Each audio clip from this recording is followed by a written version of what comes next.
নামাজের মধ্যে যদি আমার নবী ডাক দেয়, তো তুমি নামাজ ছেড়ে নবীর ডাকে সাড়া দাও। আগে নবীর ডাকে সাড়া দাও। কেন? কারণ ডাক নবীর হলেও এটা তৌহিদি ডাক। এটা কিসের ডাক? তৌহিদি ডাক। ও তৌহিদি ডাকে নামাজ ভাঙে না। আমার নবী তৌহিদ নিয়ে ঘুরতো, তৌহিদ নিয়ে ঘুরতো। তো আবু বকর সিদ্দিক পিছনে সবাই তালি মারছে।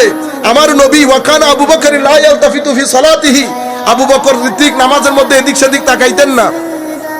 ফালাম্মা আকসারান নাস তাসফিক ইলতাফাত, তালি যখন বেড়ে গেছে তখন চেয়েছে।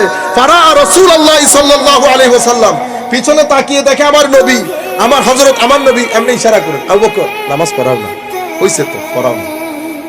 আজীব বিষয় না? নামাজের মধ্যে কথা বললে নামাজ থাকে কোন? এখানে থাকবে কেন?